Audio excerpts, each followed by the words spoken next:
Salam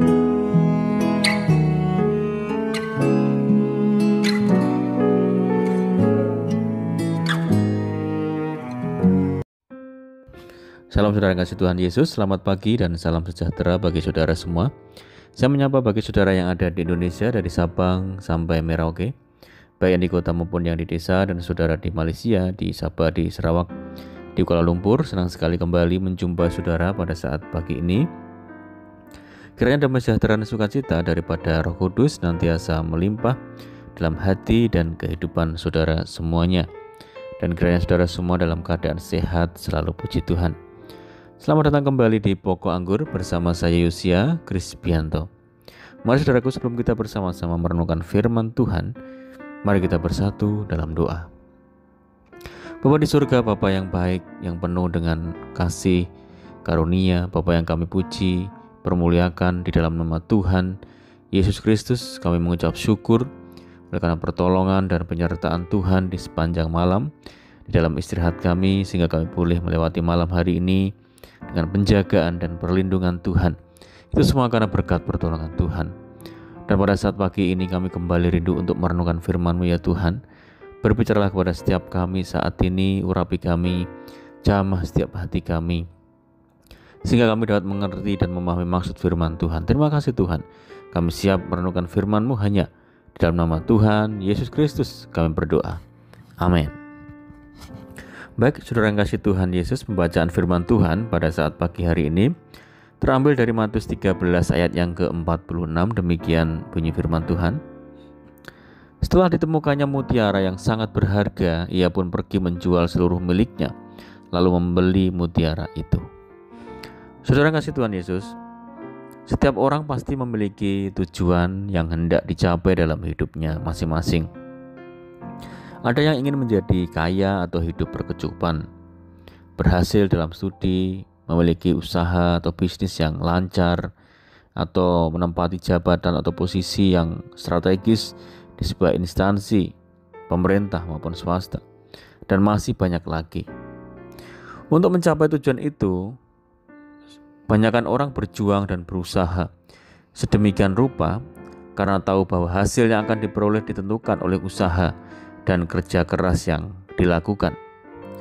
Semakin giat orang berusaha, semakin dekat dengan tujuan.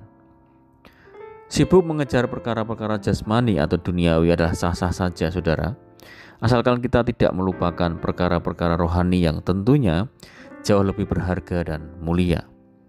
Karena itu harus ada keseimbangan di antara keduanya. Jangan sampai kita hanya bersemangat untuk mencari harta, kekayaan duniawi yang hanya berlaku untuk kelangsungan hidup di dunia yang sifatnya sementara saja, sedangkan upaya untuk mencari harta terpendam, yaitu perkara-perkara rohani, kita tidak punya gairah untuk melakukannya. Firman Tuhan sudah memperingatkan kepada kita, tetapi carilah dahulu kerajaan Allah dan kebenarannya, maka semuanya itu akan ditambahkan kepadamu.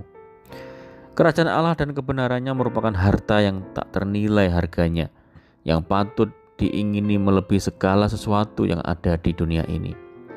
Kerajaan Allah dan kebenarannya hanya dapat kita peroleh jika kita mau membayar harga, yaitu mengorbankan segala sesuatu yang dapat menghalangi kita untuk memilikinya.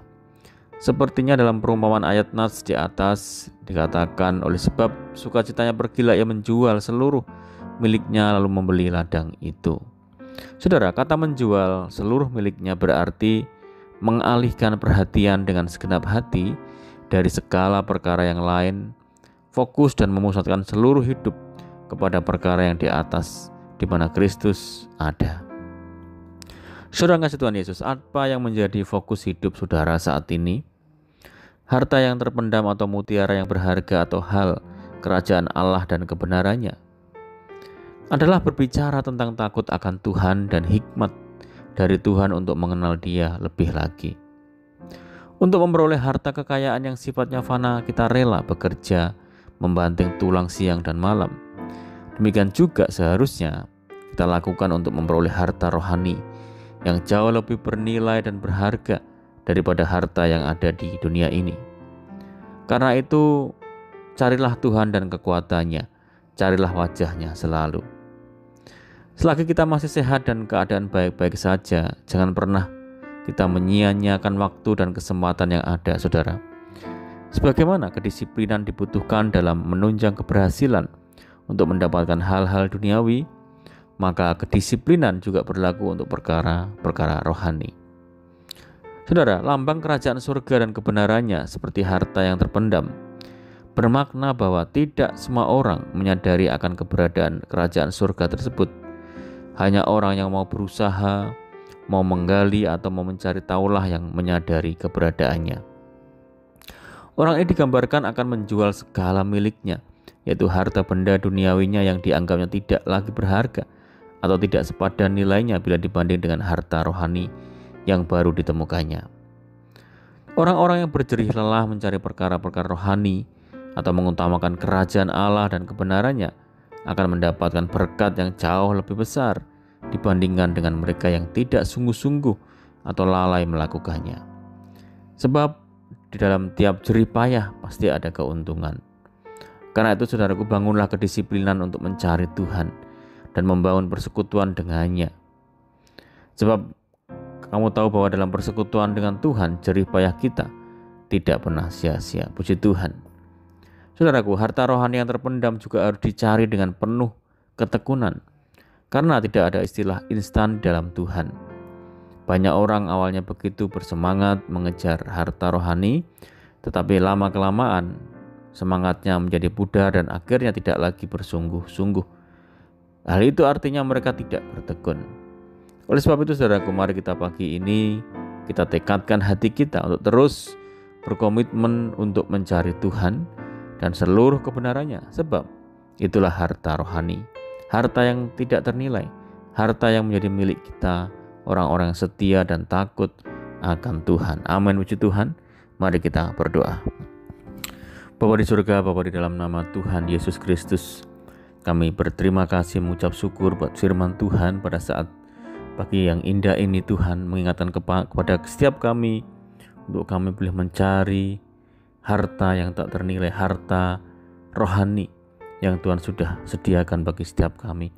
Ajar kami memiliki prioritas yang benar dalam mengikut Tuhan, dan ajar kami boleh menjadi anak-anak-Mu yang setia, yang takut akan Tuhan, yang bertekun di dalam segala hal. Terima kasih Tuhan, menerangkan firman-Mu dalam setiap hati kami saat pagi ini, biarlah menjadi berkat bagi setiap kami yang mendengarnya. Dan saat pagi ini kami menyerahkan segenap hidup kami hari ini dalam tangan Tuhan. Tuntun dan bimbing kami ya Roh Kudus, sehingga kami mampu berjalan di dalam jalan-jalan Tuhan.